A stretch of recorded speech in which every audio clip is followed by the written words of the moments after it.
In the grand tapestry of galactic civilization, certain truths were considered as immutable as the laws of physics. The Zephyrian Empire ruled the outer spiral arms not through diplomacy or trade, but through the simple biological imperative of being utterly terrifying. Their species had evolved on a death world where everything with more than 2 legs tried to eat everything else, and they had emerged victorious by being the most efficient killers the galaxy had ever produced. Prince Keth'var embodied this evolutionary perfection in ways that would make a Terran horror novelist weep with envy. Standing nearly 3 meters tall on digitigrade legs that could propel him faster than most atmospheric vehicles, he possessed the kind of predatory grace that made lesser species instinctively check their life insurance policies. His chitinous exoskeleton gleamed with bioluminescent patterns that could either mesmerize prey or communicate complex hunting strategies to his pack, though Keth'var rarely hunted with others anymore. It was beneath a predator of his caliber. His forearms moved with fluid precision, each ending in hands that could delicately manipulate quantum electronics, or tear through reinforced titanium with equal ease. But it was his head that truly announced his nature, an elongated skull housing a brain optimized for tactical analysis, with 6 eyes arranged to provide nearly perfect spherical vision, and a mouth full of teeth that weren't just sharp, they were smart, reshaping themselves based on what he was eating. The Zephyrian hunting culture had elevated systematic terror to an art form. Their empire maintained vast preserves across dozens of worlds, each one a carefully crafted ecosystem designed to provide the perfect hunting experience for their nobility. These weren't simple safaris. They were elaborate theatrical productions where prey species were released into environments specifically designed to maximize both the challenge for the hunter and the exquisite terror for the hunted, which brought the galaxy to its current understanding of humans, absolutely perfect prey animals. The consensus among xenobiologists was unanimous. Humans possessed no natural armor, claws, venom, or pheromone-based communication systems. They couldn't even see properly in the dark, relying instead on clunky artificial devices. Their reflexes were embarrassingly slow, their physical strength laughably inadequate, and their entire species seemed to suffer from a bizarre psychological condition that made them actually seek out dangerous situations for something they called fun. The only mystery was why such an obviously defective species had managed to survive long enough to develop space travel. The prevailing theory suggested they had simply been lucky enough to evolve on a garden world with no real predators, allowing their peculiar intelligence to compensate for their obvious biological inadequacies. This assessment made them absolutely irresistible to Zephyrian hunters. The luxury hunting preserve on Totes 7 represented the pinnacle of Zephyrian entertainment engineering. The moon had been completely terraformed into a diverse ecosystem featuring everything from crystalline forests to methane swamps, all connected by a network of artificial ruins that provided perfect stalking grounds. Environmental controls could adjust gravity, atmospheric composition, even local weather patterns, to enhance the hunting experience. Prince Keth'var had requested something special for his coming-of-age hunt, a human engineer. The human in question was currently examining a malfunctioning atmospheric processor in Section 7 Delta with the kind of focused concentration that suggested she found broken machinery more interesting than the fact that she was about to become an apex predator's dinner. Melody Chen had been selected not just for her species, but for her particularly human combination of technical competence and apparent obliviousness to danger. Her personnel file made for amusing reading. She had volunteered for assignments in radiation zones, spent her vacations cave diving on worlds where the caves actively tried to digest visitors, and had once fixed a reactor leak while the containment field was failing, apparently because she found the engineering challenge interesting. The psychological profile labeled her as catastrophically curious with a reckless disregard for personal safety. In other words, absolutely perfect. She was also, from Keth'var's perspective, delightfully unaware that she was being hunted. The prince moved through the artificial forest with predatory patience, his enhanced senses tracking every aspect of his prey's behavior. Her scent was unusual, not fierce-wet like most prey species produced, but something more complex. There were notes of metal lubricants, electrical ozone, and what his chemical analyzers insisted was caffeine in concentrations that should have been toxic. She was small by Zephyrian standards, barely reaching his thorax if they stood face to face, with the soft, unarmored skin that made humans such entertaining prey. Her dark hair was pulled back in what his cultural database identified as a practical ponytail, and she wore the kind of utilitarian jumpsuit that suggested someone more concerned with functionality than personal safety. Keth'var's thermal vision painted her in shades of warm amber, her human metabolism burning through calories at a rate that spoke of constant internal combustion. She moved with the confident efficiency of someone utterly at home with dangerous machinery, completely unaware that she was being stalked by something infinitely more dangerous than any faulty reactor. This was going to be almost too easy. The atmospheric processes housing had been partially dismantled, its quantum components spread across a workbench with the organized chaos that suggested someone who actually knew what they were doing. Melody had been working for 3 hours now, occasionally muttering things like, "Well, that's not supposed to do that," and whoever designed this clearly never had to service it in the field. Her diagnostic scanner painted holographic schematics in the air around her, three-dimensional blueprints that she manipulated with casual expertise. To Keth'var's predatory instincts, she looked like prey presenting herself for slaughter, completely absorbed in her task, back turned to potential threats, surrounded by tools that could theoretically be weapons, but which she was clearly too civilized to consider using defensively. The prince had originally planned to announce himself, to savor the traditional moment when prey realized it was about to die. But watching her work, he found himself curious about human technical competence. His species had conquered dozens of civilizations, but they rarely bothered studying their victims' industrial capabilities. Prey was prey, regardless of what it could build. Melody suddenly straightened, holding up a component that was glowing with unstable energy patterns. "Hey, that's interesting," she said to apparently no one, then did something that made Keth'var's primary survival instincts scream warnings. She deliberately triggered the malfunction. The component blazed with electromagnetic discharge that should have killed anything within 3 meters. Instead, Melody observed the light show with scientific detachment, taking readings with instruments that somehow weren't being fried by the energy release.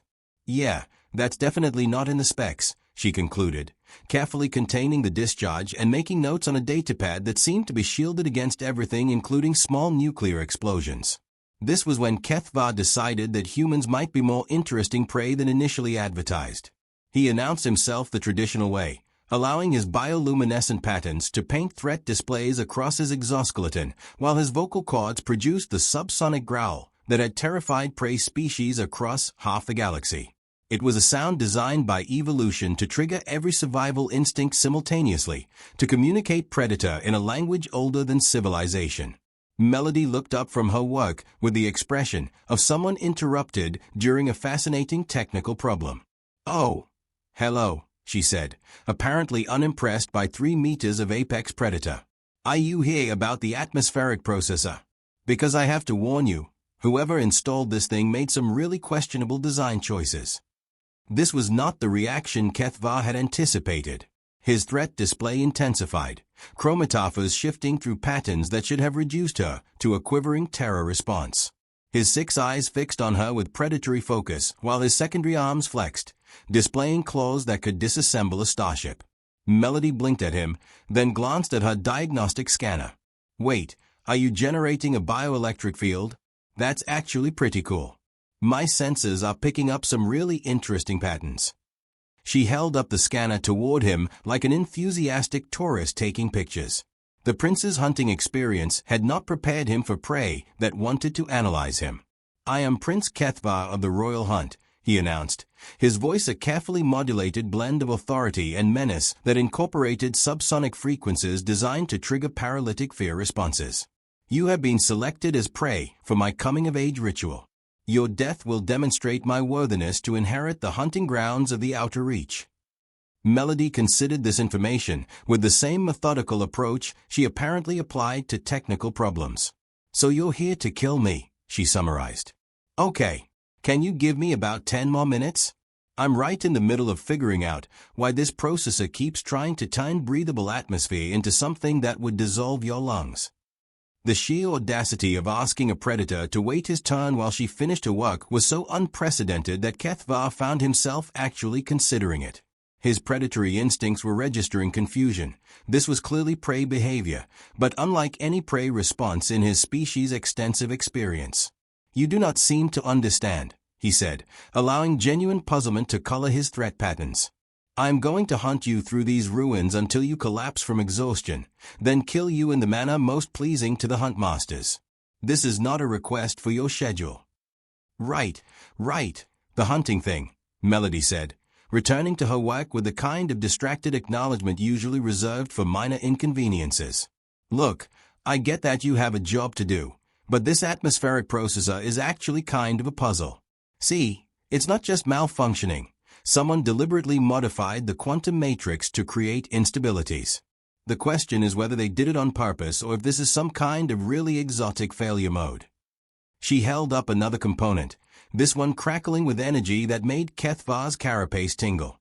"Either way, if I don't fix this, the atmospheric composition in this entire sector is going to shift toward something that's basically concentrated acid. I don't know what you breathe, but I'm guessing you probably don't want to find out what sulfuric acid does to your respiratory system." This was definitely not standard prey behavior.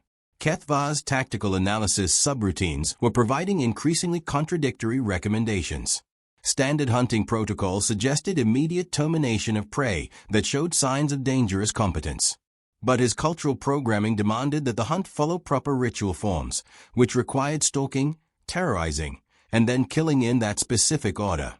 The conflict between these imperatives was resolved when Melody made what turned out to be a critical tactical error. She turned her back on him again.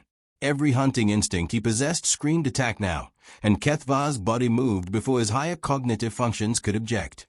He lunged forward with a kind of predatory grace that had made his species the terror of 3 spiral arms, claws extended, mouth opening to display teeth that could bite through starship hull plating. Melody spun around with a reflexive speed that suggested her species might not be quite as slow as advertised, and somehow, impossibly, she was holding the malfunctioning atmospheric processor component like a weapon.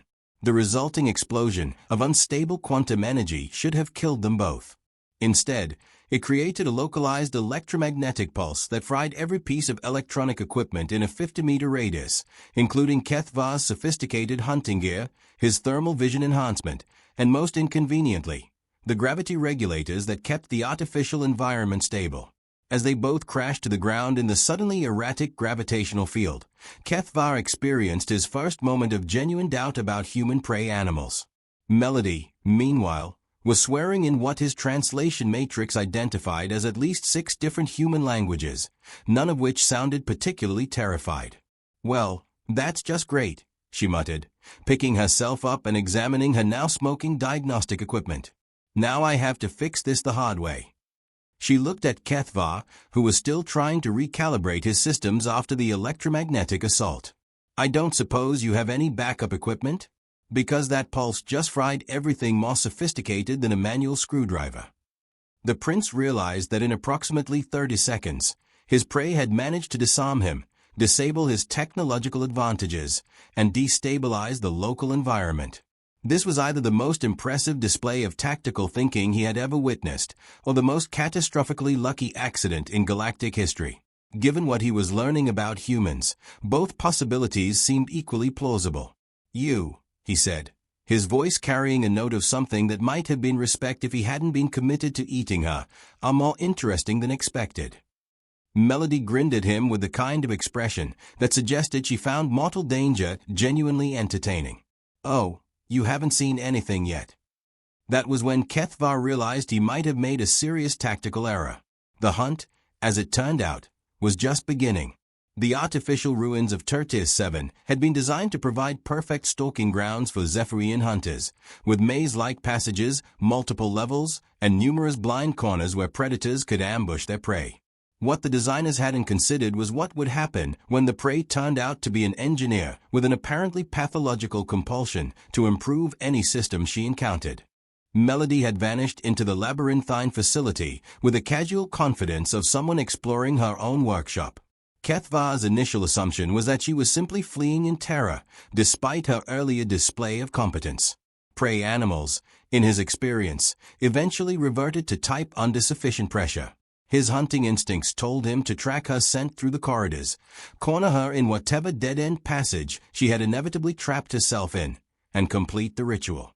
Simple, traditional, and satisfying.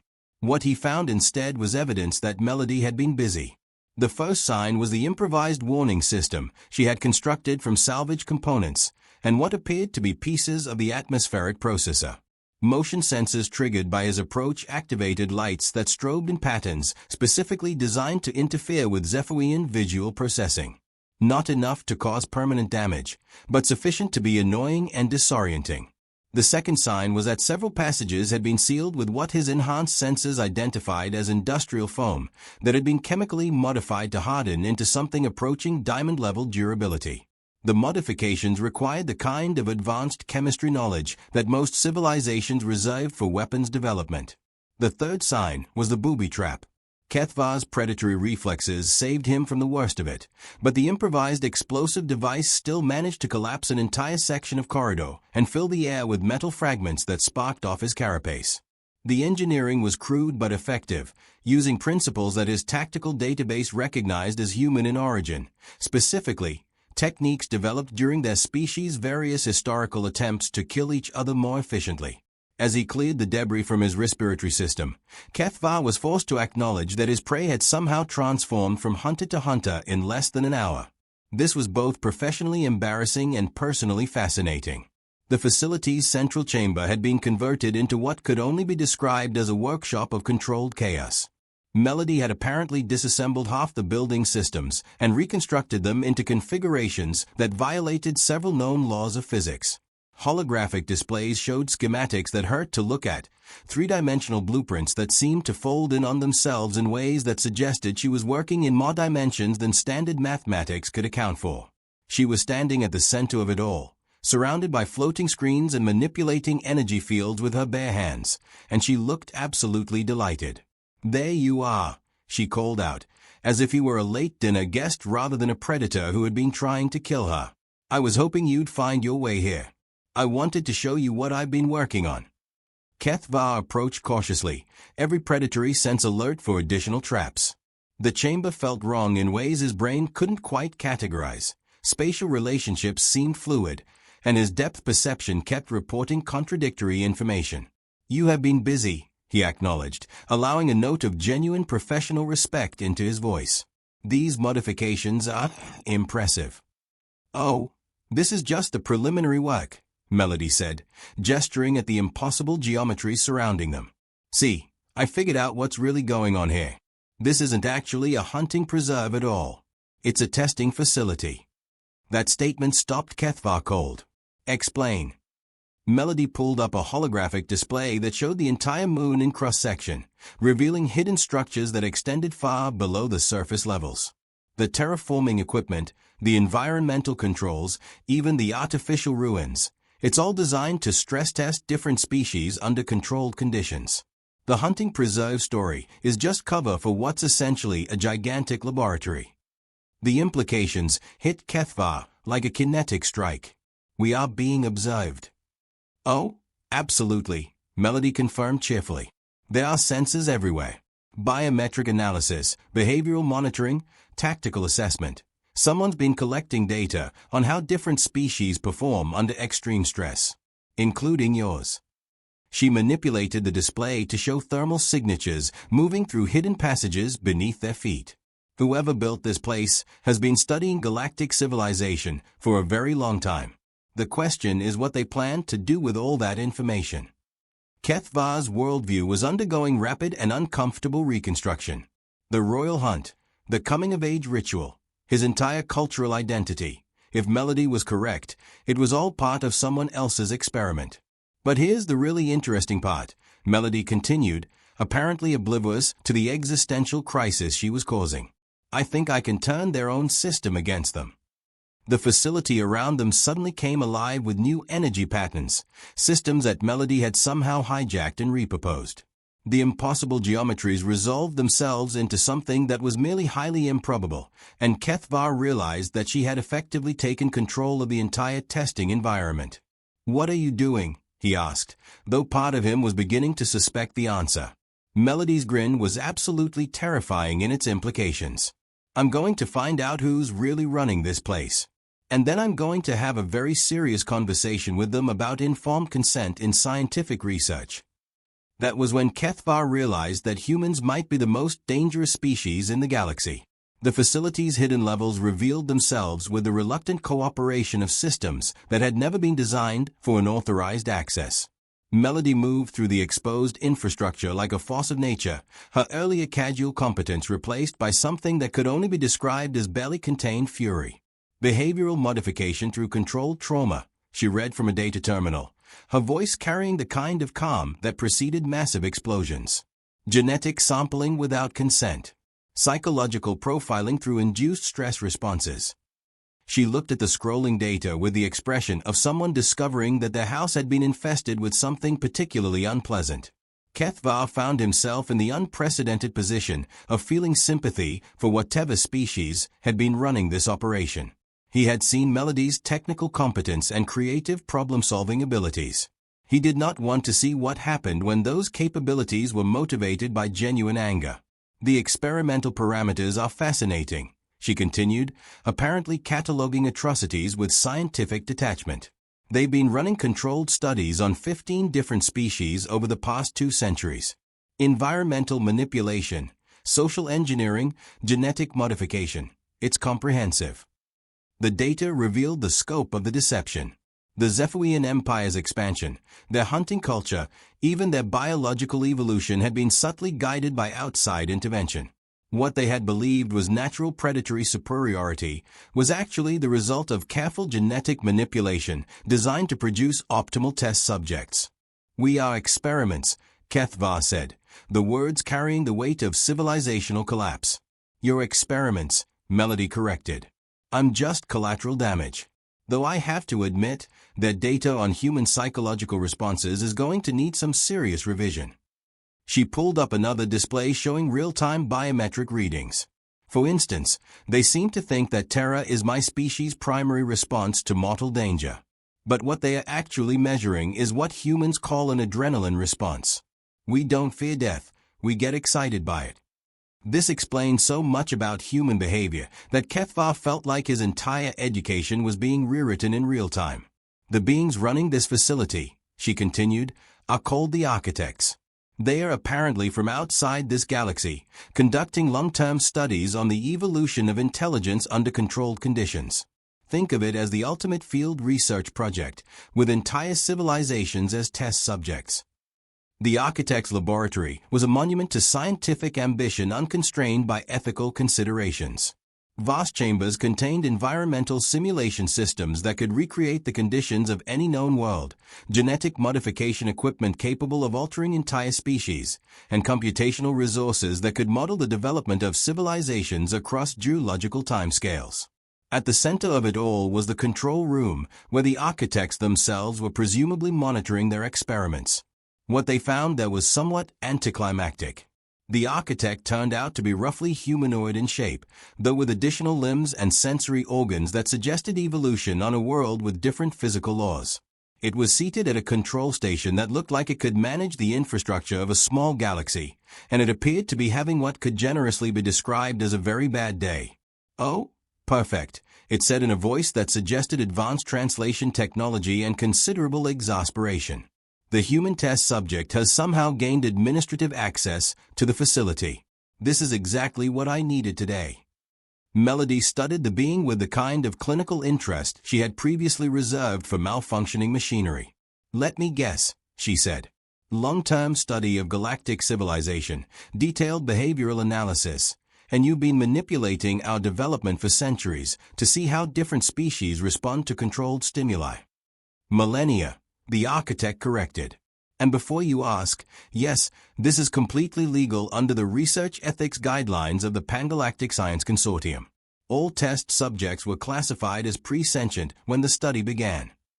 "Pre-sentient," Melody repeated, her voice carrying the kind of dangerous calm that suggested someone was about to have their life's work criticized in great detail. "Intelligence below the threshold for informed consent," the Architect explained, apparently unaware that it was digging its own grave. "Your species, for instance, were barely capable of fire-making when we began the terrestrial modification program. We've actually accelerated your development significantly." Keth'var watched Melody's expression shift through several stages of what his threat assessment protocols identified as escalating danger levels. He found himself feeling genuinely sorry for the architect. "I see," she said, in the tone of voice that engineers used when they discovered that someone had been doing their job very, very wrong. "And you've been doing this for how long?" "Approximately 50,000 standard years," the architect said proudly. "This represents the most comprehensive study of evolutionary development ever attempted. The data we've collected will advance scientific understanding for millions of years." Melody nodded thoughtfully, then walked over to the architect's control station and began examining the interface with professional interest. "Impressive setup," she admitted. "Quantum processing, multidimensional data storage, real-time civilization modeling. Must have cost a fortune." "The investment has been substantial," the architect agreed, apparently pleased to find someone who could appreciate the technical sophistication of its work. "Shame I'm going to have to wreck it," Melody said conversationally, and began pressing buttons. What followed was a masterclass in applied chaos theory. Melody had spent her career fixing broken systems, which meant she had an intimate understanding of exactly how to break working ones. The architect's control network had been designed to manage vast, slow-moving processes across geological timescales. It was not prepared for someone who understood both its capabilities and its vulnerabilities to start making creative modifications at quantum processing speeds. Within minutes, she had triggered cascade failures in 17 different subsystems, initiated emergency shutdowns that would take decades to reverse, and somehow managed to reprogram the facility's security systems to classify the architect as an unauthorized intruder. "You cannot do this," the architect protested as its own laboratory began actively trying to eject it.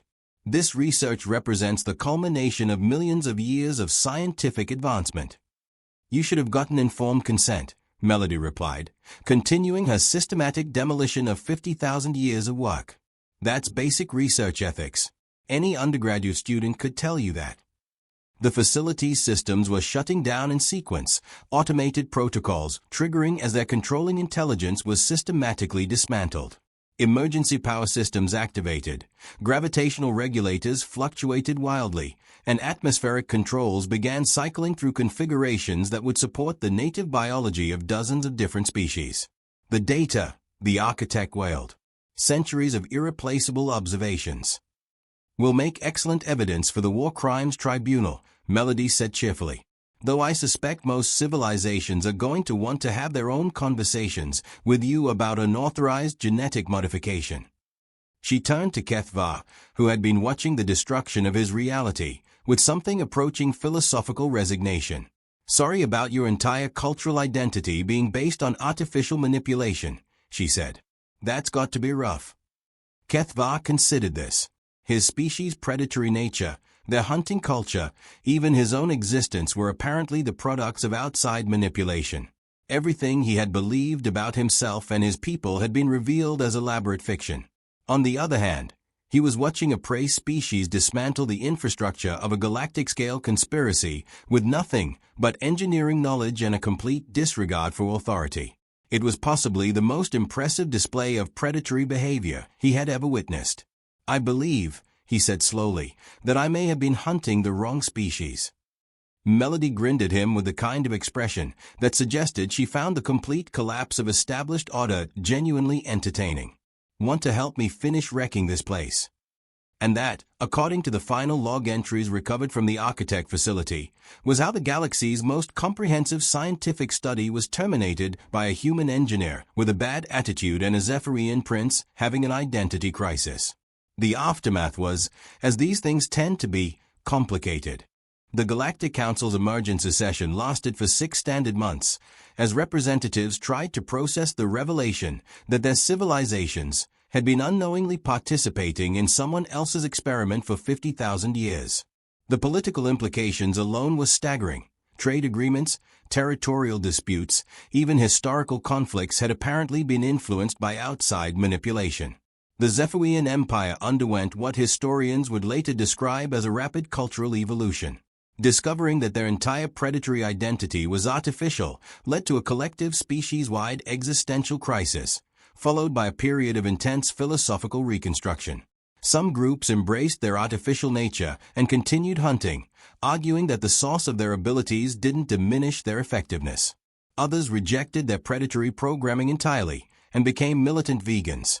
Prince Keth'var found himself caught between these factions, representing a perspective that most of his species found incomprehensible. Humans might actually be more dangerous than Zephyrians, and this was awesome. Melody, meanwhile, had become something of a galactic celebrity. The footage of her single-handedly dismantling the Architect facility had been viewed by approximately 12 billion beings across 47 different species. Various governments were offering her positions ranging from chief engineering consultant to secretary of xenobiological defense. She turned them all down and went back to fixing atmospheric processes. The thing about humans, she explained to a journalist from the Galactic Broadcasting Network, is that we don't actually want to conquer the galaxy or establish our dominance over other species. We just want to understand how things work and fix them when they are broken. Everything else is just a side effect of curiosity.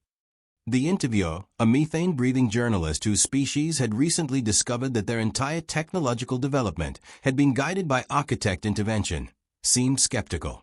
But surely the revelation that humans are apparently the galaxy's apex predator species will change your civilization's approach to interstellar relations. Melody considered this question with the same methodical approach she applied to technical problems. "I don't think so," she said finally. "See, the reason we're good at breaking things is because we spend most of our time trying to build them. Destruction is just construction in reverse." But the implications for galactic security are probably overrated, Melody interrupted.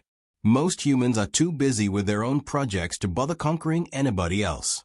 We're not predators in the traditional sense. We're more like creative problem solvers with a tendency toward catastrophic solutions. She paused, apparently struck by a new thought. Though I should probably mention that my species has a really strong reaction to being experimented on without consent. The architects might want to consider relocating to a different galaxy before we figure out how to track them down. The interview concluded with what became one of the most quoted statements in galactic media. Humans don't fear monsters because we are the monsters. We just prefer to be constructive about it. 6 months later, Prince Keth'var received a message from Melody asking if he wanted to help her investigate reports of suspicious archaeological sites in the Andromeda Galaxy. The attached technical specifications suggested she had been designing faster-than-light propulsion systems in her spare time. His response was immediate and enthusiastic. The galaxy, it seemed, was about to discover what happened when human engineering met Zephyrian hunting instincts in a collaborative rather than adversarial context. The architects, wherever they had gone, were probably going to need a bigger laboratory.